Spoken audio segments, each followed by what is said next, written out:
Tonight on Debate Amongst Friends, NCAA news, including a top 10 shakeup as Alabama loses to Auburn. NFL news, including the New York Giants turning in their man for some younger players. The NFL playoff hunt under wraps as the NFL teams win and you're in, lose, and I guess you'll snooze in this situation. And the Debate Among Friends crew introduce our Do We Care session, where we will give you 5 to 10 subjects on do we care about these possible media baiting frenzies, including the NBA standings, the Memphis Grizzlies firing their coach, and more, starting now.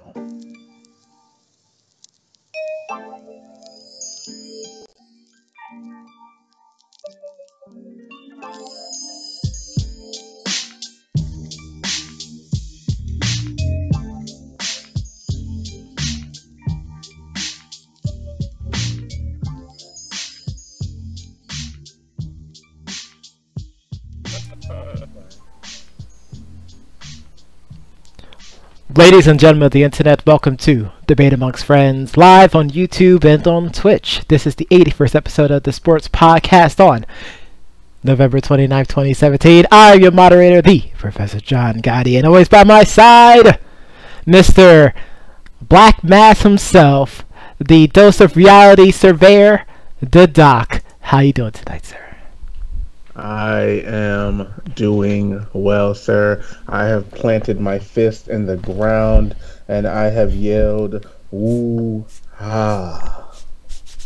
I am ready to strike. Oh my gosh. Chris, that's it. We're stopping the show early. It's over. I'm sorry. I mean, to the people out there, the guests tonight, I apologize. This was not scripted. Wait, what? I mean, is it ever scripted? What? Oh, Scott said that we have to keep going or else we're not going to get paid. So, that being said... I mean, I could have mentioned the can. That's it. It's over. That's it. That's it. That's it. I mean, the Duke knows about the can. Helen's going to be real upset with me from next week. But, yeah, I'm ready. Let's get it. Well, if you haven't heard, ladies and gentlemen, we have ourselves 3 guests tonight. First off, we have the man who is down there in the trenches with us every single week, the bane of Chris's existence, the Duke. How you doing tonight, sir? I'm good. Speaking of Chris, I still owe him a swirly. So, yeah. Dang, we going back to high school? Mm-hmm. Dang. Wow. Oh, man. And... yeah, he's still snout cotton. And in the red corner, we have the marking out himself, Jay Rich. How you doing tonight, sir? I am well. I am doing perfectly fine. Much better than Seth Rollins' promo earlier this week. Wow. Dang, shots fired already. And finally, we save the other for last. He may be the best. He makes the ladies scream as they do things in their jeans. It's November, but we always celebrate Senor October. How you doing tonight, sir? With that intro, I'm doing just fantastic, man. How about yourself? I mean, ready for a debate, man. We took a hiatus last week to allow everyone to celebrate Thanksgiving. Hopefully everyone had a wonderful and safe Thanksgiving, ate a lot of food. Whether you eat meat or you're a vegan, no, just ready to get started, gentlemen. So, I keep saying that we will only talk about college football if there's a top 10 shakeup. And ladies and gentlemen, surprise, surprise. Surprise, surprise. Our number 2 team. Actually, they were number 1 actually, They were number 1. and they just could not move the ball against Auburn. I'm talking about the Crimson Tide, roll damn Tide of Alabama. Roll? Don't you mean slow tide? Oh my goodness. Crawl Tide. I mean, it was really bad. And it's so funny because I was just Talking about low tide. oh my god. I was just admiring how good Jalen Hurts is, and I don't think this is on him. The defense, couldn't stop a runny nose out there, and it just was really, really bad. It looked like your bottom tier NFL teams at this point, which we will say no team names. I see what you did there. Oh my gosh. Completely agree with you. It was definitely, I mean, I don't want to say it was definitely a surprise because we kind of saw this coming from Alabama, especially in the last 2 games. They started to get a lot of injuries and they wasn't as sharp as they used to be. And I mean, eventually the number 1 has to go down, especially against a pretty powerful team as in Auburn. Who's been streaking? They won 5 in a row. They have a pretty legit defense. They've been playing with a chip on their shoulder, since their final loss. And they want to make a name for themselves. Speaking of Auburn, Alabama's number 5. Auburn jumped them to be number 4. So I think the one thing is I will say, because I did watch some of the game, Auburn just had their number. They couldn't stop the run game. I felt like the quarterback was able to get outside the pocket and really work, down the field. Mm-hmm. But I also felt, like you said, the injuries did pile up. The starting linebacker core, which, Alabama is a grown man team. When you look at them, like across the board, like they just have a group of grown men who probably could go to the NFL and beat the Browns right now. Could beat some of the top. I would say they would have a shot at some of the top teams, but they would destroy some of the bottom. Oh, absolutely. Without question. I mean, they're just such a big team. But I was pretty surprised to see Clemson jump back up to number 1. When you still have one unbeaten team out there. It's the part that never makes sense to me. Yes. I think that Wisconsin should have jumped up to number 1. I know they probably haven't played the level of competition, but I just feel like that's just the way the cookie should have crumbled. I mean, they had to have someone from a Power 5 conference at number 1. Granted, Wisconsin's the only one out of the top 6 that's is up there, but they're not going to give it to them because their resume isn't strong. It's just not going to happen. What about Oklahoma? I feel like Oklahoma should have been number 2 because they do have one of the best offenses in college football right now. Baker Mayfield is most likely going to become the Heisman Trophy winner this year, in my opinion, at least. You believe that? That boy is a bad guy out there. Like, if you had a chance to actually watch one of his games, and granted, their last game, they kind of started off slow. The first quarter and a half, their offense wasn't really clicking, but once the offense started clicking, it was over. In fact, during that last game, actually, ESPN does agree with you. It's so crazy because I think Lamar Jackson just won, his Player of the Year award again. Absolutely. Which is interesting to win the Player of the Year award, but be third in Heisman voting. And I mean, the decline on this ESPN poll, I don't know how much of a dip it was, and Saquon Barkley's stock is so tremendous that, it's just really interesting to see. He's not even top 5. I felt like someone talked about Barkley before, and I feel like it was Jay Rizzle. Do you want to chime in about this guy?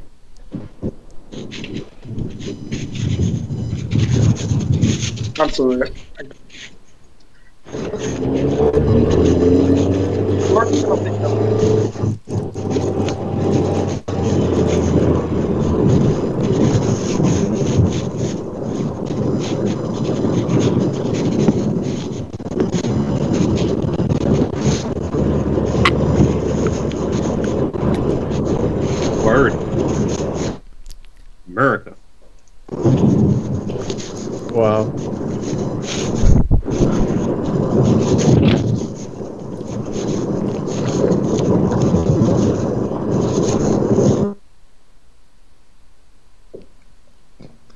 or that. J. Rich. Thank you, Chris, for your assistance there. Way to go, Chris. Shout out to Chris. Apologize for that. I felt like the people were being robbed out there, and it just wasn't working for us. So I'm glad Chris was able to rectify that situation. But Jay Ritty, please, will you please give us your take on this? All right. Can y'all hear me now? Yes, we can. Good. All right. Well, Barkley, I think that he's an okay back. I'm not really big on Barkley, so to speak. You weren't big on him. You said you weren't big on him? No. I mean, he's not. I think he's an okay guy. I think he's got the average NFL prototype, but I don't think that he's going to be anything special. I don't think that he's going to be, say, Todd Gurley or in that mode, so to speak. Well, Todd Gurley now, but Todd Gurley's first year was good. His second year really wasn't that good.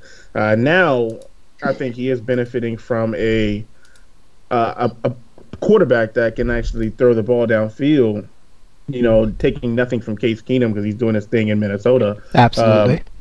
But this is a different Rams team, and of course, we could always blame it on Jeff Fisher. Put your head down.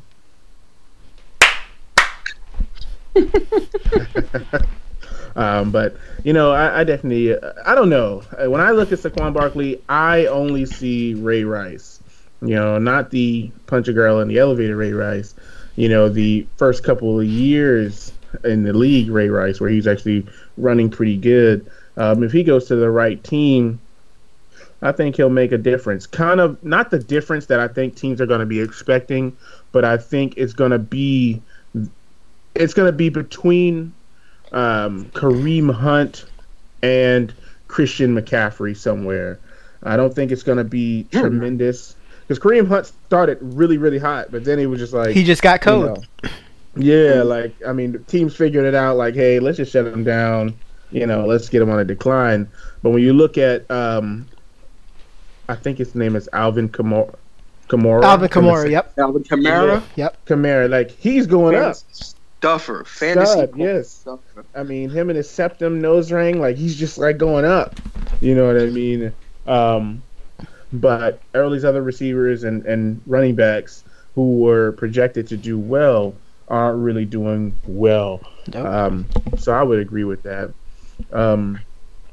But at the same time, just looking at the overall standings, I can agree. I think Baker Mayfield will probably be the Heisman and most likely will be a top 5 pick in the draft, depending on who's up there. Here's where I disagree with him being the top 5 pick. And I like some Baker Mayfield. The issue is his antics. And especially what happened, I believe, when they was playing against Kansas State.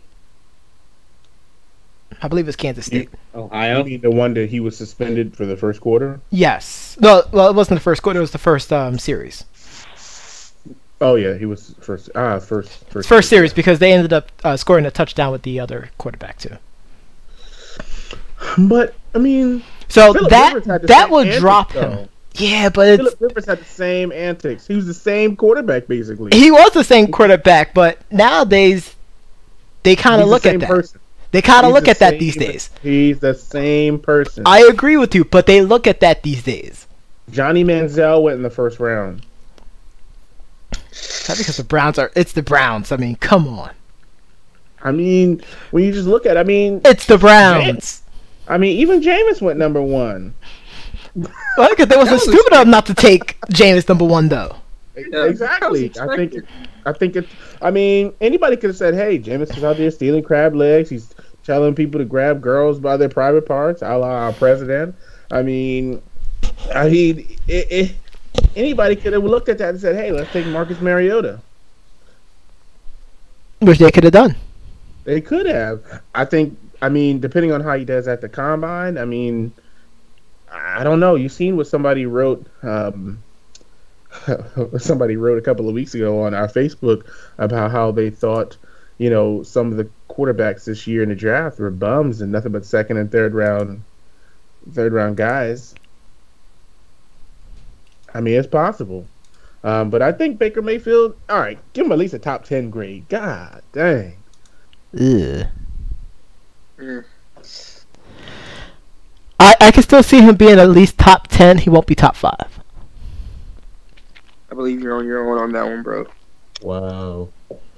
Once again, it's all about how they're going to view his antics. And maybe I'm taking it a little bit too extreme, because then we're going to start talking about, black quarterback versus white quarterback kind of thing. Right. We don't want to go there yet. But, maybe he'll still be top 5, but at the same time, it's like, kind of want to go with my gut with this one. Maybe he'll be like maybe 6, maybe even 7 kind of thing. I'm just looking through here just to make sure. And I mean, I could definitely be wrong. I just think sometimes you just have to go with winners. Yes. Well, I mean, he's going to be the first quarterback off the board. See, a lot of people disagree with you, actually. Now that I'm looking through some of the draft boards, and this might be something that, hey, we might have to park, of course, to another show. Absolutely. I mean, we can definitely go over the Heisman, but right now, I mean, I'm showing, Josh Rosen going number 1. I see one that has, that doesn't have any of these quarterbacks in the top 5, top 10. I'm showing Lamar Jackson going number 1 overall. So, I mean, I guess it just depends on what they want to do and how teams view them in the combine. Absolutely. Personally, I mean, if I'm a team like the Browns, I don't continue to go draft quarterbacks. But because they had such a great, history with that. Right. I mean, I think they have about 20 at this point, and I could be exaggerating, but it doesn't feel like it. But I definitely think that it's something to keep watching. Maybe next week we can look at the Heisman and how it's continuing to develop, and maybe start looking over those mock drafts and see what the experts are starting to compile. Absolutely, as well as look at it's championship weekend this week. So, we have a lot of conferences crowning their champions. So, we'll definitely review those as well, too. And that could put Alabama right back in the top 4. It could. It could. So, based off some of the analysts, it all depends on what happens with Wisconsin. Yeah. If Wisconsin loses, they're out. Wisconsin wins, it's hard for them not to be in. The other 3 teams all have really good resumes. The only person out is Wisconsin. So everything stems to Wisconsin winning this Saturday.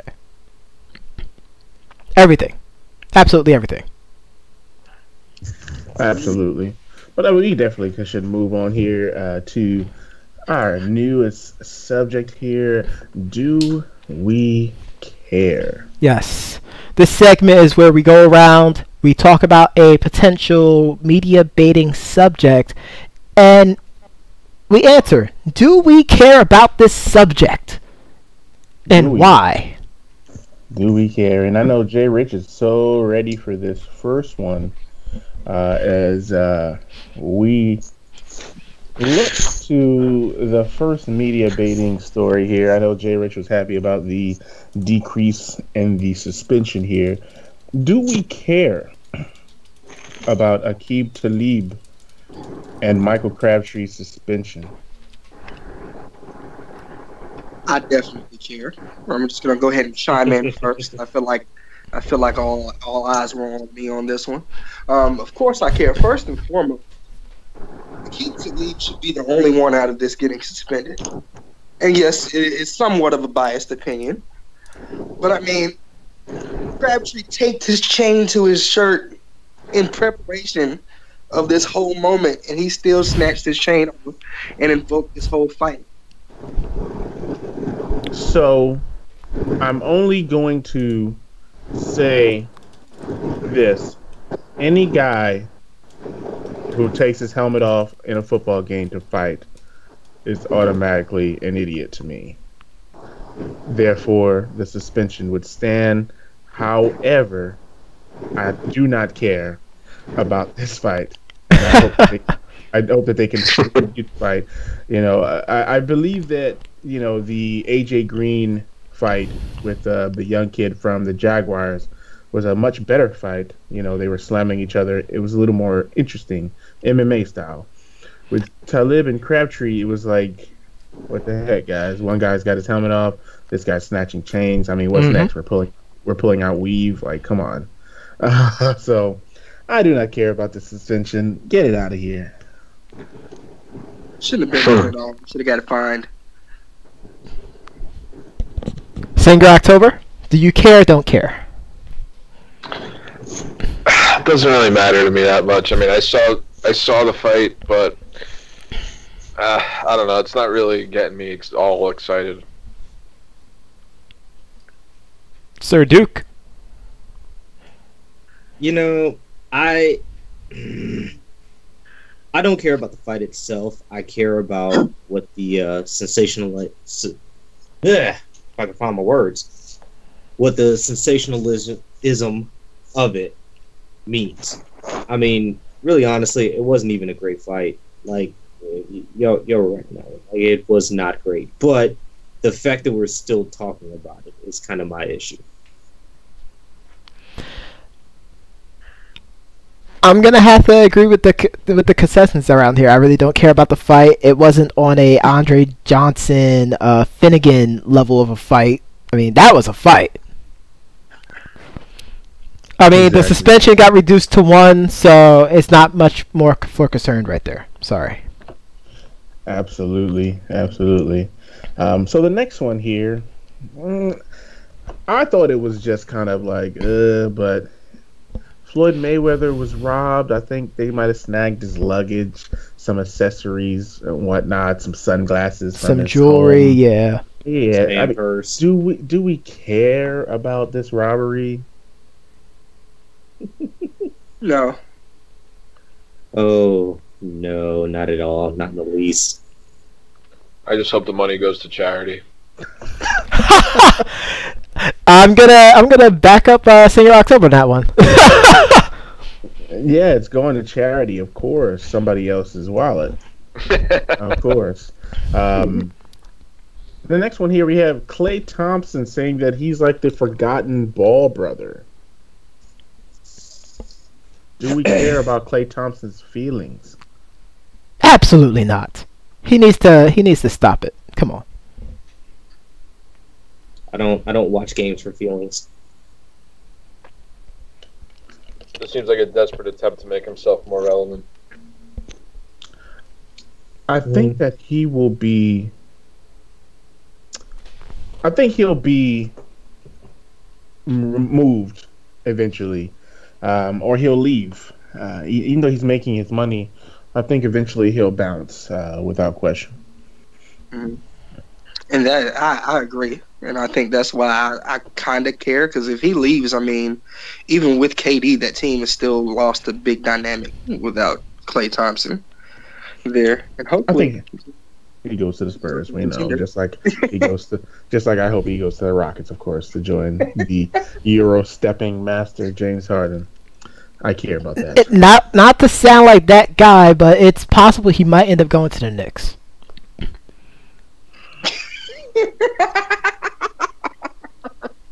And on that note, and yeah, you know what, just to throw that out there too, he might even go to the Nets. So moving on, looking at the next one here, I'm showing the shade. I can see this guy going to the Knicks or the Nets. Do we care about Jahlil Okafor asking for a trade or being released? I can see him going to the Knicks now. Oh yes, more forwards and centers. That's what the Knicks need. I care because if he ends up being on waivers, I fear he might end up going to the Cavs. Mm-hmm. Amen. They don't have enough money for it. It doesn't matter. He'll take a pay cut. Yeah, they'll take the hit. Like, he's like, I will play for you for $1. I just want to win a championship. I don't think so. I don't think he's looking for a championship. I think he really wants to play, honestly.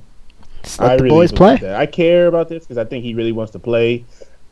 And if for the right price, I probably wouldn't take him in Houston, but I could see him going to a team like the Grizzlies, who let go of, Zach Randolph. Zach Randolph, exactly. So I would care about this because this could shake up a team later on in the season. Absolutely. Uh, The next one is we talking about care. those god dang Cavaliers looking to trade Tristan Thompson, the $80 million man, for DeAndre Jordan. Do we care about this rumor? No, I think it's tit for tat. Mm. Also, Two offensive liabilities. Yeah. mm, Very, They both very can- much so. yeah, I think that Tristan has a little bit more hustle than DeAndre, so I think it would make the. I think it would personally make the Clippers a little better because of his hustle. But I mean, Blake Griffin's gone for a couple of months, so it's kind of like who cares what they do. I think Patrick Beverly's out. Thank God that we got rid of him. Patrick Beverly's out, and Wow. So you don't like Patrick now, huh? Apparently. Hey, you're with us or you're against us. You saw what happened to the boss. Wow. Something that you should be marking out about, by the way. The next one here, we're actually going to flip this just a little bit here. Do we care? I know one person cares about this very deeply. Eli Manning benching and Geno starting. Let me ask you this. Do you care more about Eli's benching or Geno starting? As a Giants fan, to be honest with you, I care more about the benching because at 2-9, I mean, what are you going to discover with 5 games left? Like, I'm more concerned with how they're treating their star quarterback that hasn't missed a game since November of 2004.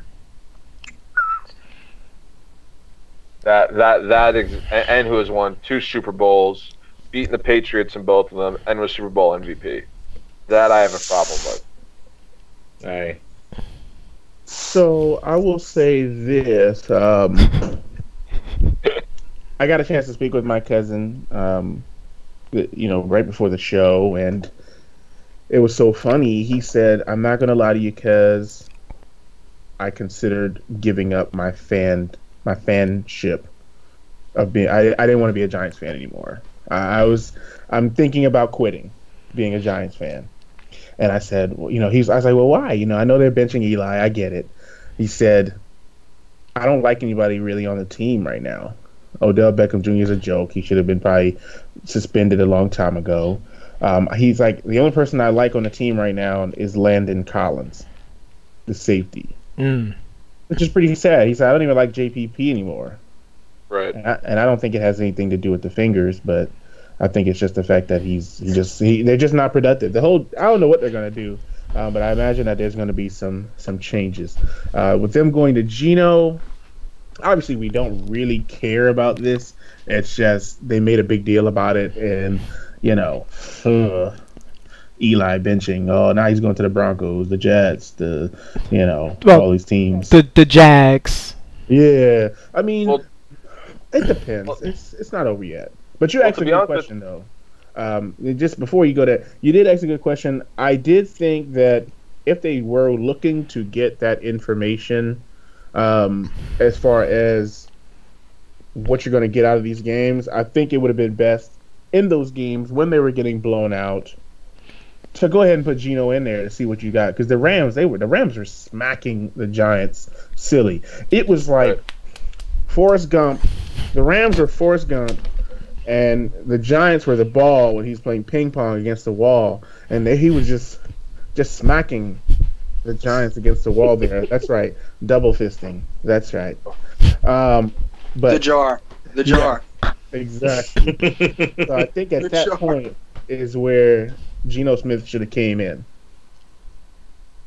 Yeah, and I agree with you. I mean, I don't like I'd mentioned off air before, but Mike Francesa, who I'm really not a fan of, but I mean he hit the nail on the head. I mean everything he said, he was spot on. And I just read an article earlier that John Mara, the Giants owner, gave a completely different account as to what happened. Not so much different, but basically saying that he sat down with Eli and said basically kind of what you were talking about, that, hey, we'll play you, but if we get blown out, we'll take you out.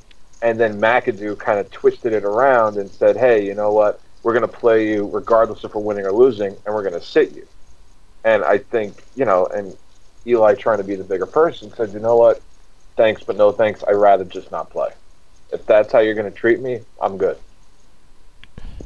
And that sounds more realistic, prideful. And I get it. It's like, hey, if you're moving on without me, then, just move on. Like, don't play me just to keep the streak alive. And I heard it this morning, on NFL Morning, where he was saying that's not fair to me, that's not fair to Geno. So, I'd rather just sit down, if that's the case. But so I guess we have care. Yes, to answer your question, yes. we have care. So last, this was one that, we thought, we would never see in, the 2010 to 2020, I guess, decade here.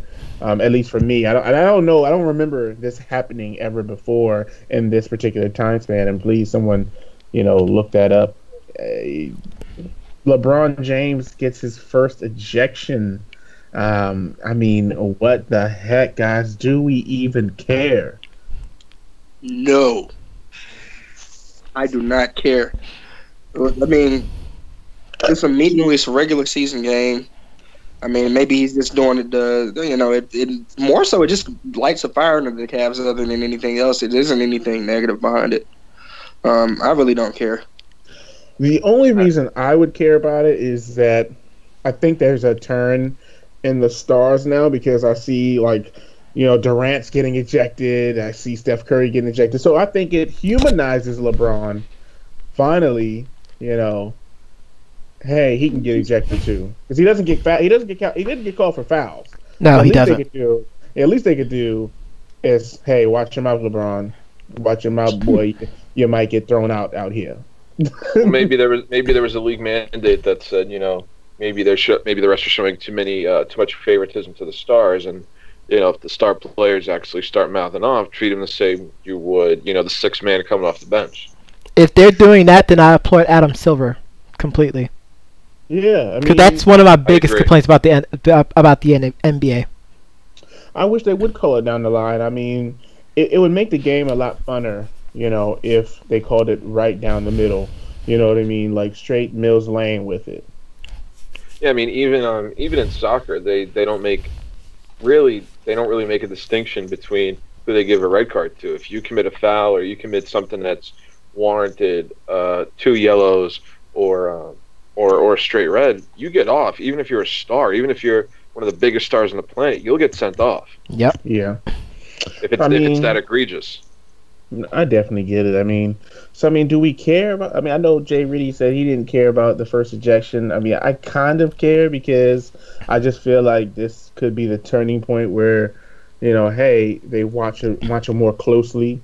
I don't think he's ever going to catch up to like Dennis Rodman or anything, but or Rasheed Wallace. Or I say Rasheed Wallace, like that's nowhere near going to happen. But it's a start. Blah blah blah. Exactly. So that's it. You're out of the game. He kept staring at me. Right. Exactly. Oh my God, that was so terrible. So terrible. So sticking. I don't care, and here's why. I don't care about anything LeBron James until he announces retirement. Wow. Okay. But even that wouldn't matter because he can come back the next year after taking a break because he wants to be so much like Jordan. So he might go try to play football for a year or something. Oh gosh, he do actually pretty well. He gonna die out there. Yeah. Especially if you play wide receiver, they're gonna make him play in the slot. He's gonna get rocked. You're gonna do a lot of. You're gonna get a lot of flags for taunting. It's like, hey, LeBron James with the touchdown. Yeah. LeBron, you realize you kept getting flagged all the time, so every time you score a touchdown. Yeah, I'm not really used to NFL rules yet. I'm so used to just being able to do my own thing. It's like LeBron, you can't rip the jersey, okay? I'm not the big dog. But sticking with LeBron, there was a video posted, and I mean, this is no longer we're no longer doing the "Do you care" session anymore. This is outside of "Do we care." I mean, this is getting ridiculous. As someone who's a fan of a bearded man who Euro steps, I saw a video of LeBron traveling, and it was against the 76ers, and it was so bad that no fans or even the players on the bench were calling travel. No one was signaling travel, and I was just appalled. I didn't even see a ref come up and show the proverbial slapping of the hand, the slapping of the hand to suggest that the ball was touched. So do we? I mean, how do we rectify LeBron traveling all the time? I mean, what the heck, guys? You can't because it's been going on for so long. It's not even just him. I mean, it's not just him. I mean, remember the crab drill. Right. I mean, not for nothing, Jordan used to carry. So I mean, it's something that's been going on. Carrying is I think they started to accept the carry a little bit more as dribbling evolved. I think carrying is a call that's not enforced. Yeah, it's a little taboo to call that, but a straight walk. I mean, come on, even on the street part, even in court A. You know what I mean? A walk is a walk. Oh, you threw it back to court A. Oh, yeah. A travel is a travel is a travel. I agree. Oh my goodness! He ran a halfback dive up the middle. He really did. He didn't put the ball on the ground. That might actually be the quote of the night right there. That's a good one. But I mean, I just think it's ridiculous, and I hope that the NBA monitors that a little closer. I hope the NBA decides to fine him for that, because that was just complete disrespect for the rules. I mean, I just think that that's one of those things where I would go back and send the league office a video of this, like with detailed description. This can't happen, Doc. I'm pretty sure they have a long compilation of LeBron James traveling. There is. I think if you Google it's at least as long as the movie Titanic. That's all I'm trying to say. Yeah, I think if you Google it and put it on YouTube, I think somebody has already compiled that for us. And again, it goes back to what we said. Had it been a lesser player, that would have been called. And that would have been called. Like the rest would have been running down the court, going, "Woo, that's a travel." Don't get me wrong. I think James Harden gets very close to traveling. Close.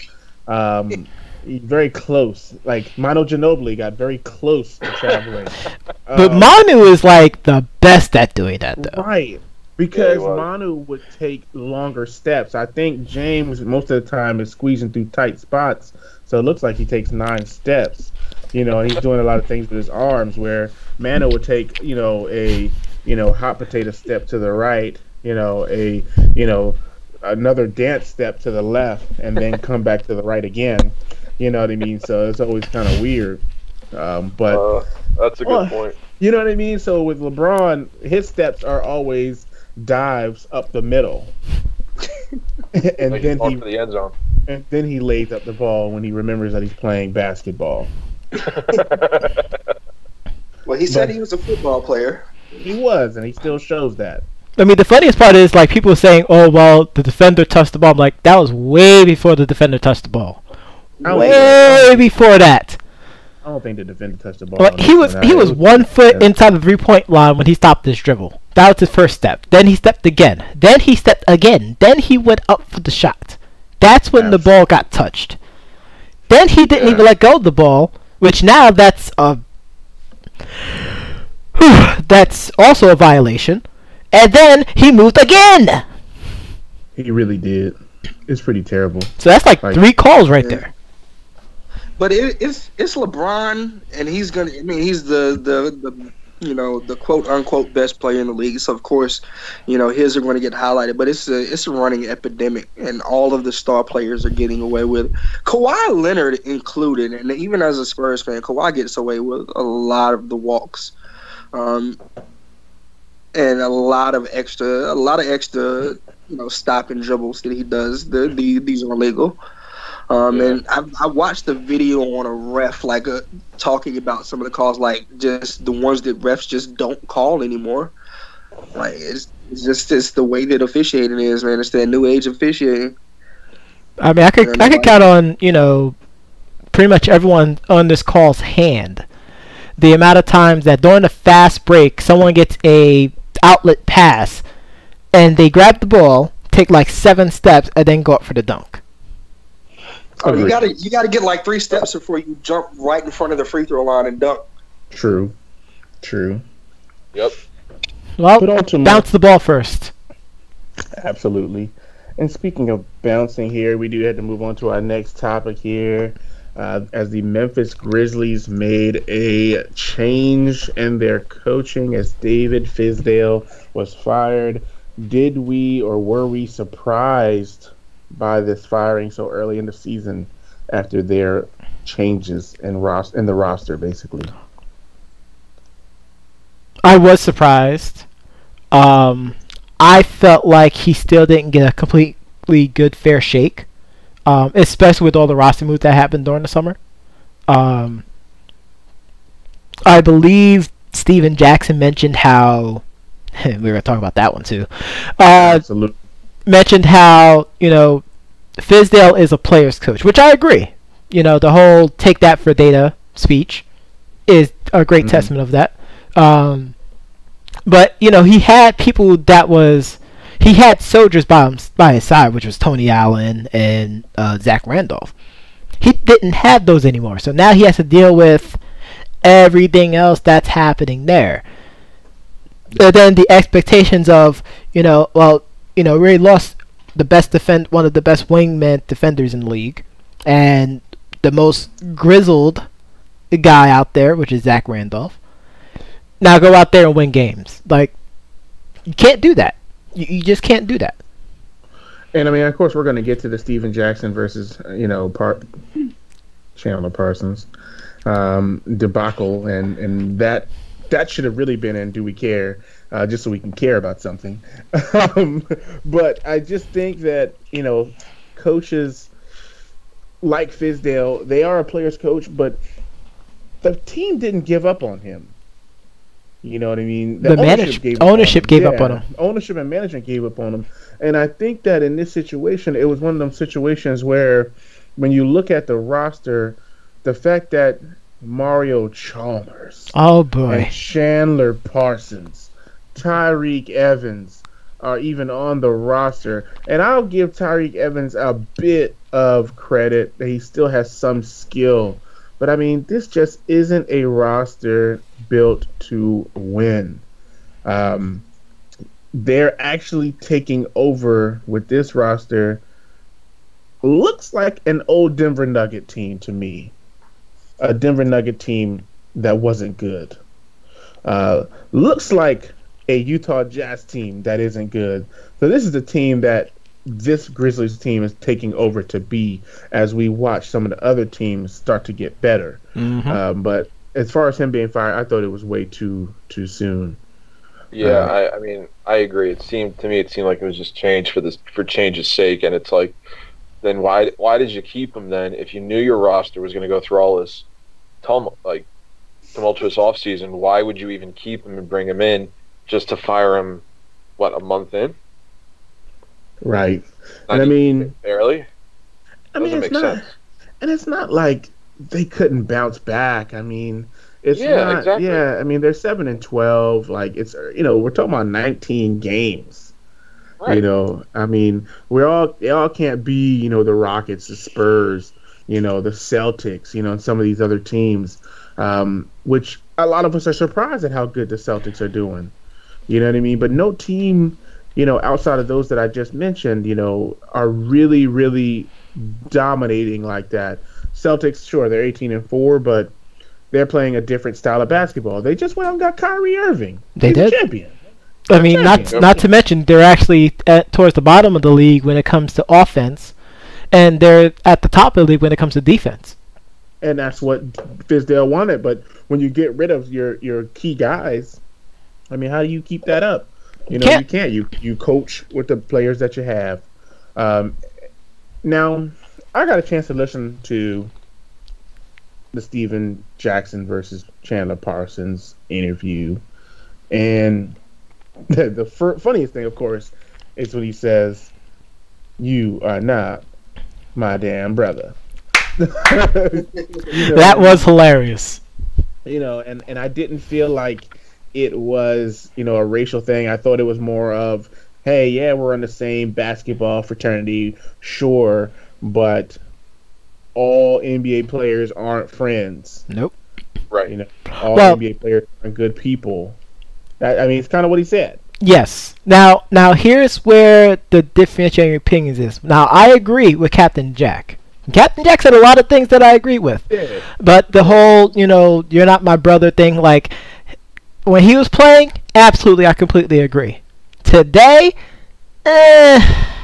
You think Steven Jackson could beat Chandler Parsons in one-on-one? Oh, absolutely, hands down. I'll put my money on him real fast. Then why are we saying No, today? I'm talking about the concept of the brotherhood within the NBA. There's no brotherhood. Oh yeah, everybody's best friends in the NBA now. Thank you. No, that's not true. Everybody just wants to win titles together until if it doesn't work, I'm going to go find other friends to win titles with. I mean, isn't that it? Hey, was Russell Westbrook and KD not friends until, hey, I want to win championships. Our friendship aside, I'm leaving you, sir. I would never leave the Professor John Guy, the King of Bungie, the Troll Masters, Data Analyzer Ninja, to go ahead and win a championship. I would roll with my brother. I don't know. You might have a better chance of winning a championship without me. But that's just saying. If that's the case, I might as well just retire right now. KD ain't loyal to nobody. You said he didn't do what? I said he's not loyal to anybody. Then you can't say that everybody's friends.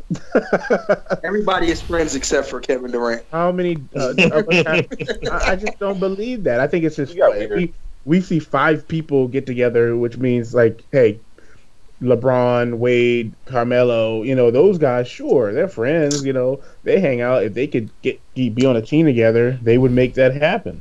But everybody else, maybe they play college together. Like, there's so many different factors in that. But I get that. But what I'm talking about is just, friendship on the court. Like, you think people are friends with Chandler Parsons? Oh, absolutely not. I'm not talking about Chandler Parsons. Forget Chandler Parsons. Then what are we talking about? We talking about Mario Chalmers? he's not even supposed to be sitting there. He shouldn't even be holding the basketball. Should not have the basketball. Yeah, like that's what I'm trying to figure out what we're talking about. We're talking about playoffs? We're talking about the desire, and this is what Captain Jack is talking about, the desire to win. Okay, we're friends off the court, but once we get in there, I hate you. And you know this from playing football. Like, well, but that's not the friends we were talking about, though. That's the friends that he's talking about. I didn't feel that. He said, Steven Jackson doesn't play anymore. And I guess if that's what you were saying, sure, that makes sense. So, of course. That's what I'm saying. But he doesn't play anymore. So, the fact that he doesn't play anymore and he's saying we're not friends, that makes it kind of personal. If you were on the court and they were saying they weren't friends, that would make sense. But we're talking about, hey, I retired. But if I came back and then I retired again, we still wouldn't be friends. I just don't like you. We just got breaking news. Anthony Davis got tossed out after chasing down the ref post foul call on Karl Anthony Towns. Wow. Wow. But I don't blame him for that one. The refs ain't playing no more. Star players are not safe. Everybody's getting what's the name of that ref who was like quick to give people texts all the time? I forget that guy's name. Oh, the guy that used to rival with Tim Duncan? Yes. I can't stand that dude. I can't even remember his name now. Oh, my God. Would someone please ask Chris who that guy is? Who is that? I can't think of it.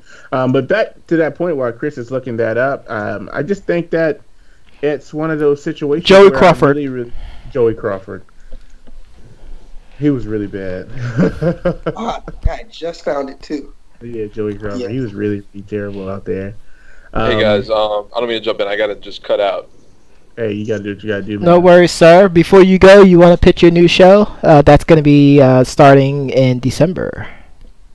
Yeah, it'll be on Fridays, and we're gonna be doing we'll do some hot stove since the MLB is in hibernation mode, but we'll also talk some hockey and some MLS action. So yeah, I'll nail down a time, but definitely Fridays, like Friday afternoon. Sweet. Thank you, Senor October, ladies and gentlemen. October. No problem, guys. You all have a good night, okay? All right, All man. right, You now. too. Appreciate it. Oh yeah. So, I mean, friends. I mean, how many do us have? How many do we count that?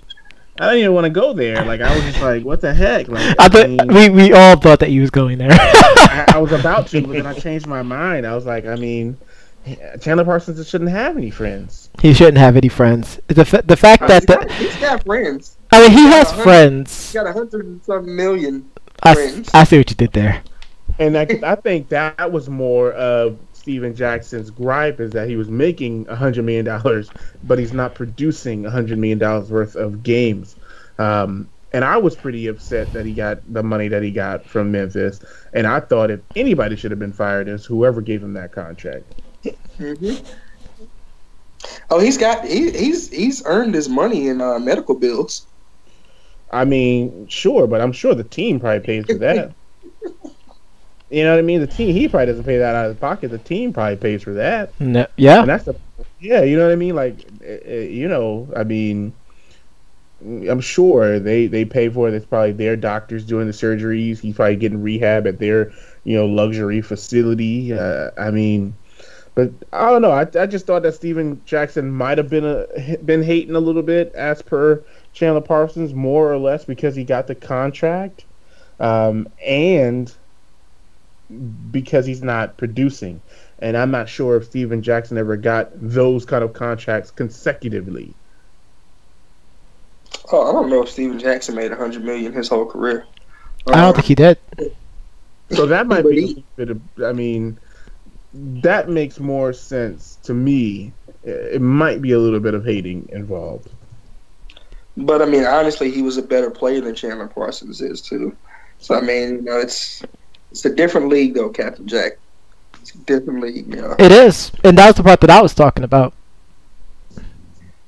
But I mean, I just didn't. I guess I just didn't get it. Yeah, just to make sure here, he had an estimated earnings of $65 million in his whole career. His highest being a little over $10 million per year. I mean, it is a different time, but I mean, as far as the friends, yes, on the court, please don't talk to me until after that clock reads 4 zeros or you've conceded to defeat. But I mean, off the court, if we're on TV and say, hey, you're saying, hey, brother, or really brothers, or whatever the case may be, and you're saying as a retired player, hey, I am not your brother. I mean, that just means that, hey, even off the court, we not cool. Exactly. And that's all I was saying. Well, no, because he said he said off the court, he doesn't see anything negative about him, but it's just on the court. It was on the court he has a problem with because he's not producing anything. That's why I was like, he's talking about on the court friendship, not off the court. Yeah, he should probably clarify that. He definitely needs to clarify because, I mean, he started the whole conversation with, I am not your brother. I mean, that kind of jumps off. That's kind of like Tupac. First off, you know what I mean? If Tupac starts a song with first off, then anything that comes after that, there's no going back. Nope. So, but I mean, it's definitely something to keep. I'm sure they'll, continue to go on and on with social media, tirades and banter, because pissants will be pissants. But the one thing I think that we didn't get a chance to talk about in this situation is the NFL and NBA both standings. Since we're still in the NBA, we can stick here. We did mention some of the teams here that are just doing flat out well. Obviously, the Celtics are standing on top of the Eastern Conference. I would say 2 till probably about 7. Everybody kind of looks to be about the same. Even Raptors. 8. Even 8. Yeah, I guess because you have the Raptors at 12-7. You have the Cavaliers at 14-7. Just looking through here, the 76ers. Some may find I don't think we do, but some may find that they're 11-8 is pretty surprising at this point of the season. I would say I'm a little more surprised at the Pistons and the Pacers than anything. The Pacers, of course, trading, Paul George. Yep. But the one team I am pretty shocked about, and you guys just let me know, the Milwaukee Bucks sitting at 10-9. Milwaukee Bucks are underperforming in my books. And I guess this is where Q Mart's he's right. Statement. He is right. True.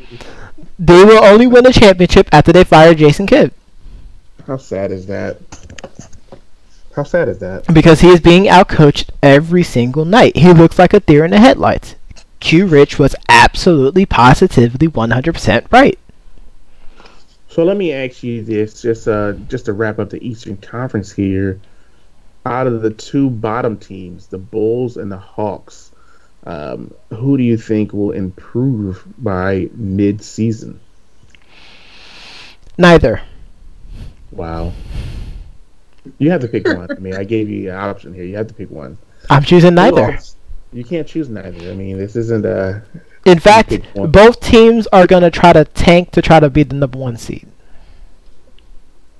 You mean the bottom... Oh, number 1 pick in the draft? Yeah. Even though that probably will go to the... Well, depending. It's probably going to somehow go to the... Cavs.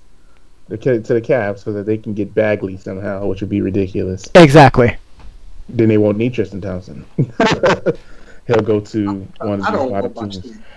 I don't want to watch the NBA anymore if they get Bagley. It would be ridiculous. I mean, that was the whole problem with the Celtics trade. I didn't think they needed to give up that first round pick, but after learning that that Isaiah Thomas's. Yeah, the injury was a little worse than what it was. I guess it made some sense, but I hated it.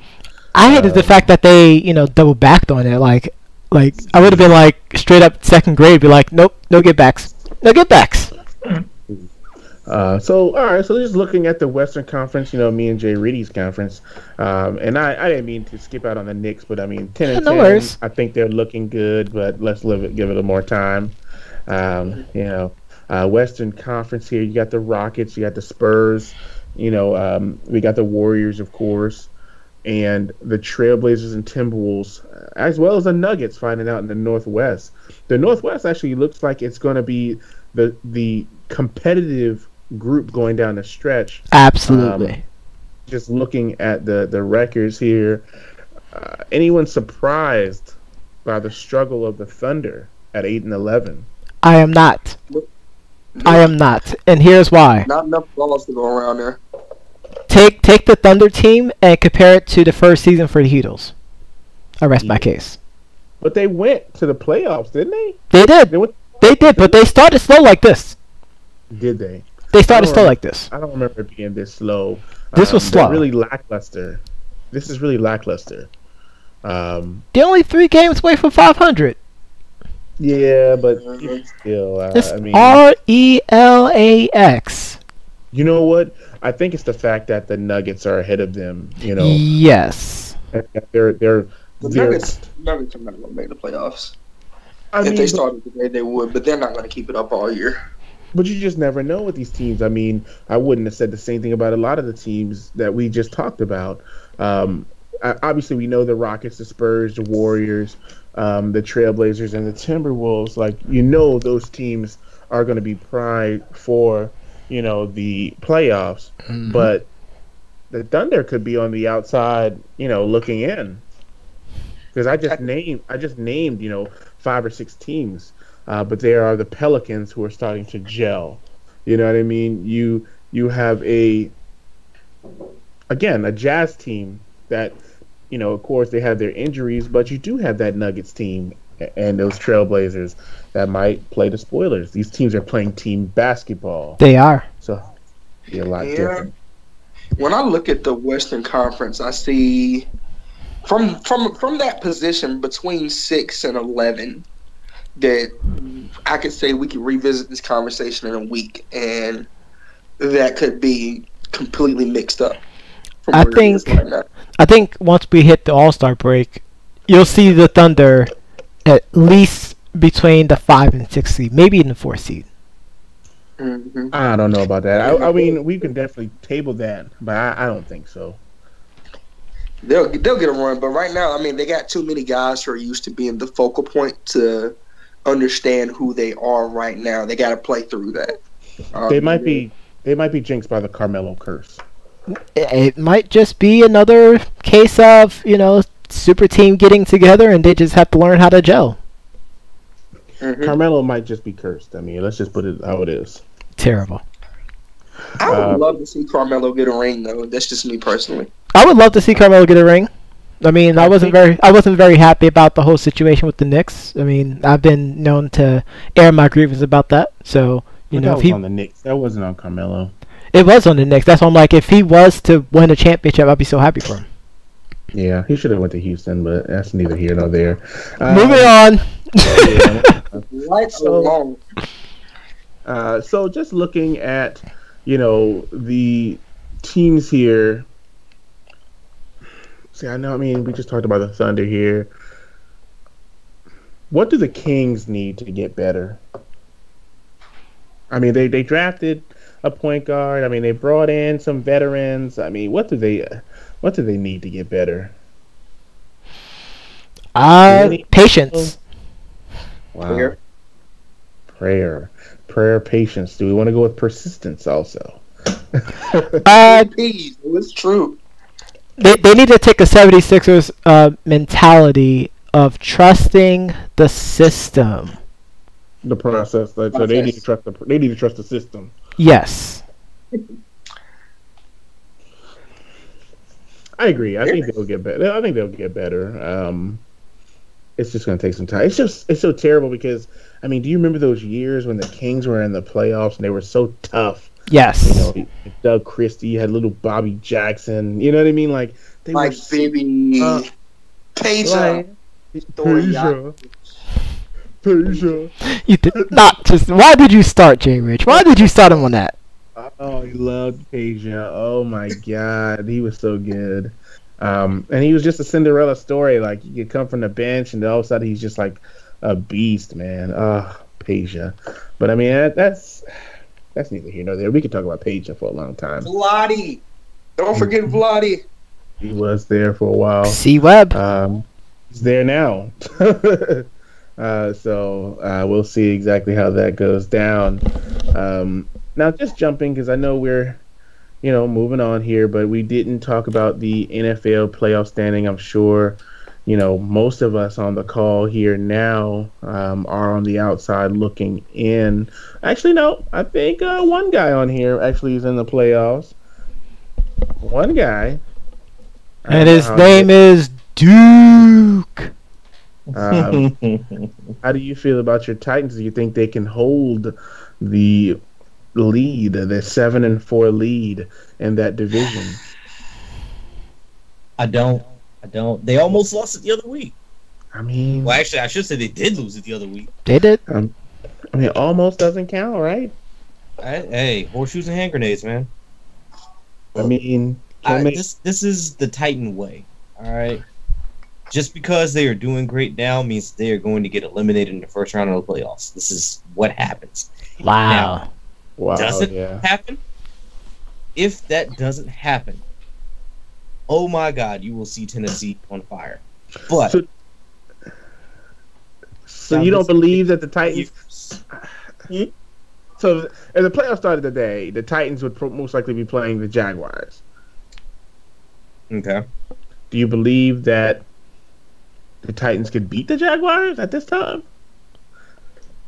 Wait, Okay, facing the Jaguars. Yes. Jaguars are in the wild. Titans right now are projected to face the Ravens if the playoffs started today. I have it Yes. as Jaguars. No, Jaguars the 4 seed. Oh, you guys are looking at it that way. Okay, whatever. I guess fine. I'm just looking at it because I don't know. Let's just say it was the Jaguars since I already said it. Okay. Let's say the Jaguars and the Ravens. Let's go and if or and. It's a combination team. No, if the Titans have to play the Jaguars and if the Titans have to play the Ravens, I mean, who would you rather see? The Ravens.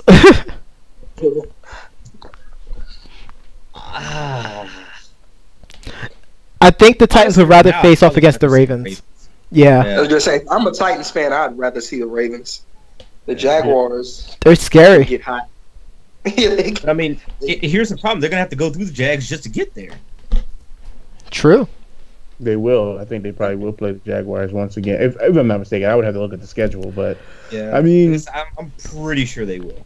so you would rather play the Ravens in a situation you don't think Joe Flacco could just, pull off that old school miracle that he used to? They're just not good. I don't know. No. I was about to No. say Everything hangs on that defense for them. Outside of the what they say, Raiders, it's a miracle that happens every day. I just don't think that that's gonna be it.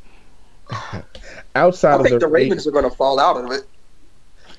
Well, this is what I was going to say. I was going to say outside of the Raiders because I think the Raiders still have a chance to actually make the playoffs and win the division because the Chiefs are kind of blowing it. They're blowing it hard. Yeah, they really are. That's what somebody. That division is grabs between the Raiders, the Chiefs, and the Chargers. The Chargers right now own the tiebreaker over us. So Oh no! Shout out to Cowboys fans. So So what other team do you feel could make a push? I mean, the Bills are right there. The Bengals. It seems like everybody right there is kind of in it. But one more loss could put them, at the bottom, of course. So I mean, out of the Bills, the Bengals, and the Chargers, who do you think could make it?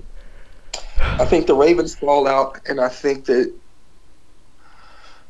the Raiders might sneak in there. And Of course, you would put say two that. teams Oh in. my But god! look, hear Oh me my out. god! Even without Crabtree and Amari Cooper, We're without Crabtree for 1 week against the Giants, who just deactivated everybody. Geno might come out and play the best game of his life. I tell you that I would have a lot of damaged furniture if Geno comes out there and throws. Oh my god. We're talking about without Amari Cooper and Crabtree. And they're playing Geno Smith. They're playing the Giants, who now don't have Janoris Jenkins. I think since we've been on the call, Janoris Jenkins was just shut down and put on the IR. He wasn't really playing that great anyway. He was decent. He wasn't playing that great. The whole defense is playing decent. Also true. They're a disappointment, but I understand you're going for the favorites. I get it. I only see the Raiders taking one more loss this season, which that could be the loss that does us in that would make us end up finishing the season at 2-7. You're setting yourself up for a Superman punch. I would never ever say anything like that. Like, I get it, but like now, if they lose this week, it's like, man, that's Jay Rich. We're gonna have to troll you. Yeah. Yes. Like, hey, he said they was gonna eat that W, but they're not eating any more W's. You know what I mean? So, we got the Chiefs. That salty duck. Come on. We got the Cowboys. That's a win. The Eagles may be the loss, but I think we're beating the Eagles because this is the last. That's 2 weeks before the end of the season. I think that the Eagles will pretty much be resting the starters at the end of the year. I think once the Eagles clinch, they should be okay. It depends on how many games they have away from the number 2 seed. I don't know. I think, I mean, I understand what you're saying here. One game, but you can't sleep on the Chiefs. I think the Chiefs play the Raiders very, very tough. I don't think Andy Reid's going to allow them to lose 2 games back to back.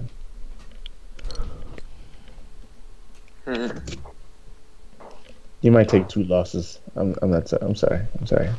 I don't know. I don't know. It's gonna be rough. I mean, we'll definitely keep an eye on it. You got to eat those W's though. But we do have to move on to the Western Conference here. Excuse the Western Conference. Wow, it's definitely almost time to shut it down, ladies and gentlemen. Tonight's episode of Debates Among Friends is brought to you by. Yeah, Matt Leinart Kugel. The number W, just eat it. Wow. So on the NFC, of course, you have the Eagles at 10-1, the Vikings at 9-2. So the top 4, actually the top 2 right now are locked in. Yes. Because they are, well, unless the Vikings have a slump, the Falcons can definitely catch up to them. Well, even the Panthers. The interesting thing about it would be these are the division leaders, so the Panthers and Falcons can only top the Saints. That's about trying to get that number 2 seed. I don't know if it's going to be that much of a slump. I would have to look at the standings, but I'm not too sure Case Keenum's going to be able to finish. But I could definitely see that. I'm not sure out of those 3 teams who would get it. I don't think the Falcons are going to get it, despite their shellacking of us. But that's it's us. So, but looking at in the hunt category, of course, this is much more exciting than the AFC, of course, because you got the Seahawks, you got the Lions, the Packers, of course, and how about them Cowboys? That's not happening. That's not happening. And that's not to troll them. It's to have them understand humility, and just not be bigger than your britches, or don't write checks your booty can't cash. I think the only team that could possibly make it is the Seahawks. Yes. And they would push out the Falcons. That would be it, or a combination of one of the other NFC South teams. But to have 3 NFC South teams in it is pretty impressive. Yeah. But then again, to have 3 AFC North, was pretty impressive too. Steelers, Jaguars, and Ravens. It's good to see that division coming back, and I wish the Browns would really get it together. What? You said the Steelers, Jaguars, and Ravens. They're in the same division, sir. I thought Jaguars were AFC South. Who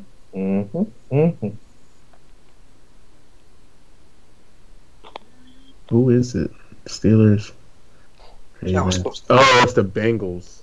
Y'all supposed to let him have that. It really I can't. And I guess I'll just be retiring. Just be doing the intros from now on. I will no longer be actually participating in these shows. I will actually just text. No, I have been relieved of.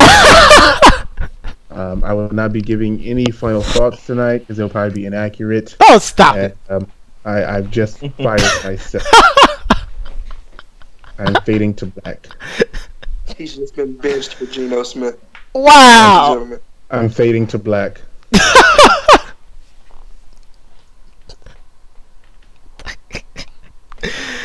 Oh, goodness. Well, ladies and gentlemen, this is our show. We're going to do our final thoughts. Let's start off with Jay Rich. What are your final thoughts for the people this week? Oh, man. Let's talk about Steph Curry with the pot. Boy. Oh, man. Did anybody get a chance to see that video of Steph Curry? Yes. Ray Charlton, this kid, before the game. Oh, my goodness. That was horrible. I haven't heard any follow-up on that, but I definitely hope that Steph Curry blesses that kid with some tickets or the autograph or picture or something. That was horrible. It was cringeworthy. Now, if anybody hasn't seen that, go watch that video. Other than that, marking out with friends. Be on the lookout coming soon. I will be giving you guys a first episode. We got a prelude episode out of the way all the way already. If you guys want to check that out for our review of Survivor Series, Thursday nights going forward. Expect marking out with friends.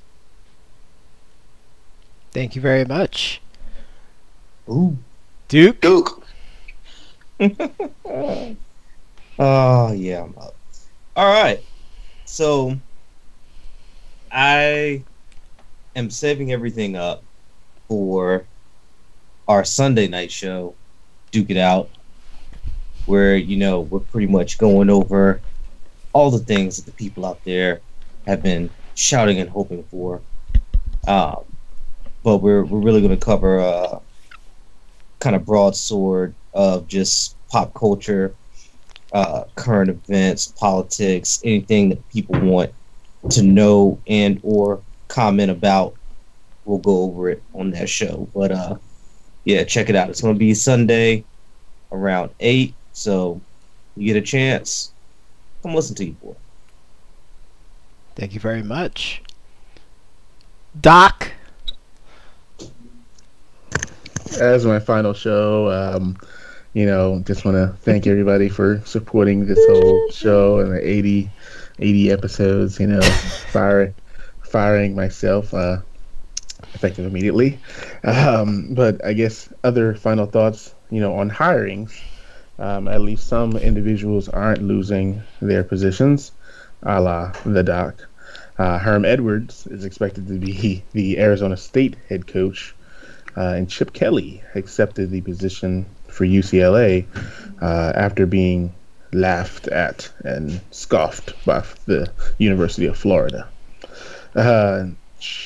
Josh Gordon, which should have been a care or don't care about this, but continuing to build his platform of a New York bestseller, as he's claiming now that he sold $10,000 worth of drugs when he was in college per month.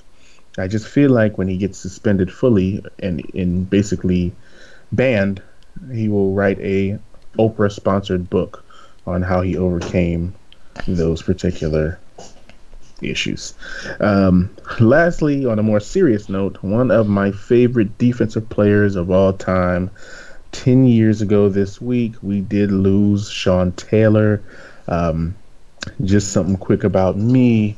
I just recall playing Madden with my brother and my cousins, and I used to play with the Rams. We were better than the greatest show on turf because I had the LaRon and Sean show as my safeties, and LaRon Landry and Sean Taylor were immaculate, and we let nothing, and the Doc means nothing, be completed across the middle or anywhere else.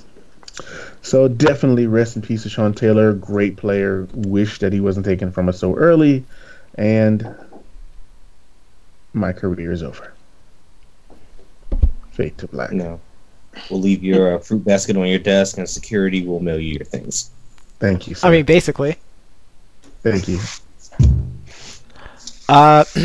My final thoughts, I'm going to start off with, this is also another do we care or not care kind of thing. Jesus Shuttlesworth, a.k.a. Ray Allen, was catfished as he was trying to hook up with ladies online. Turned out that lady was a man, a la Lois Einhorn from Ace Ventura: Pet Detective. So, he kind of got caught up with that. Also, David Lee announced his retirement. He played for 12 years, drafted by my Knickerbockers. Definitely loved me some David Lee when he played for the Knicks. Was really happy that he was able to get that ring with the Warriors as well too. Stand-up person on and off the court, and was a model person. Like, if you want to learn how to be a good basketball player and a man as well too, just look at David Lee's career. In addition to that, the past tournament for Street Fighter V, they showed a trailer for their arcade edition.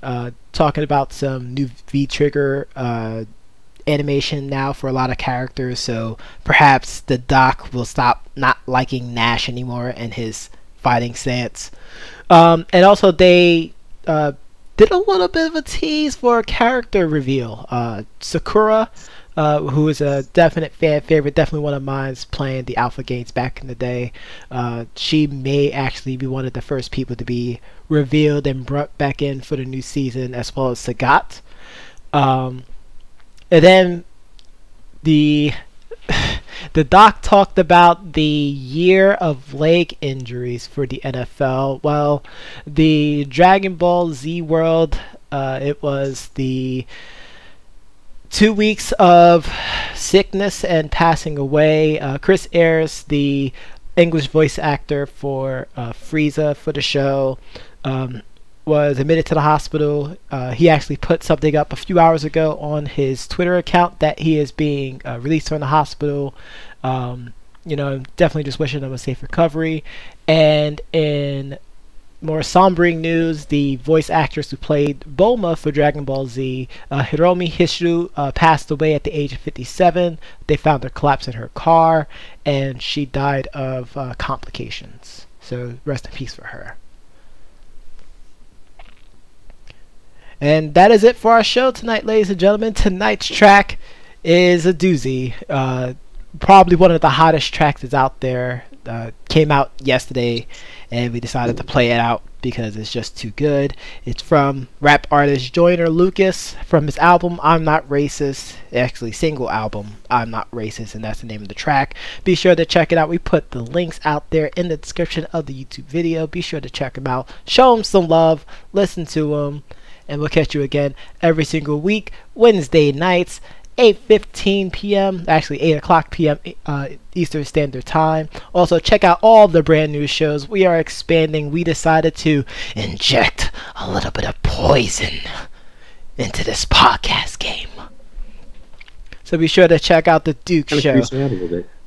I mean, I just had to do a little bit of it. I had to do my Vince McMahon impression right there. But be sure to check out the Duke's new show, J. Rick's new show, Senior October's new show. They're definitely going to put in a lot of work for it, and they're doing it for you, the people. And the Professor John Gotti's new show. Wait, I don't have a new show. No. Don't listen to the Doc. Don't listen to the Doc. He's just having a moment. He'll be back next week. So will I. And thank you very much. I am your moderator, the Professor John Gotti. This is the Broken Doctor back again. Oh no. And the Duke. It's your boy Jay Rich. And we'll catch you again next time, ladies and gentlemen. Same podcast time, same podcast channel. Peace and love.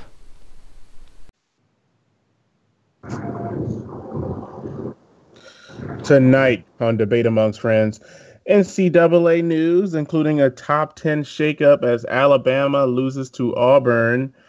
NFL news, including the New York Giants turning in their man for some younger players.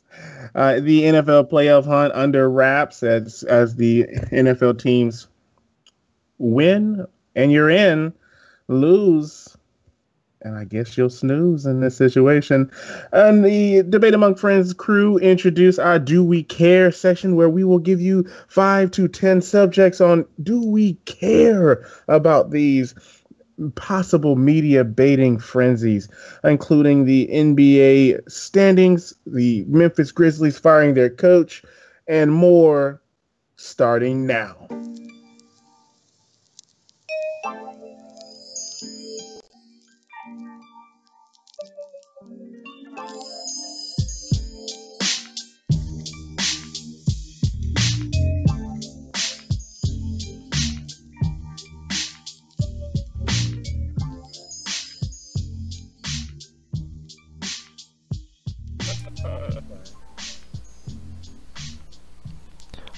Ladies and gentlemen of the internet, welcome to Debate Amongst Friends, live on YouTube and on Twitch. This is the 81st episode of the Sports Podcast on November 29th, 2017. I am your moderator, the Professor John Gotti, and always by my side, Mr. Black Mass himself, the dose of reality surveyor, the Doc. How you doing tonight, sir? I am doing well, sir. I have planted my fist in the ground and I have yelled, "Woo ha!" I am ready to strike. Oh my gosh. Chris, that's it. We're stopping the show early. It's over. I'm sorry. I mean, to the people out there, the guests tonight, I apologize. This was not scripted. Wait, what? I mean, is it ever scripted? What? Oh, Scott said that we have to keep going or else we're not going to get paid. So, that being said... I mean, I could have mentioned the can. That's it. It's over. That's it. That's it. That's it. I mean, the Duke knows about the can. Helen's going to be real upset with me from next week. But, I'm ready. Let's get it. Well, if you haven't heard, ladies and gentlemen, we have ourselves 3 guests tonight.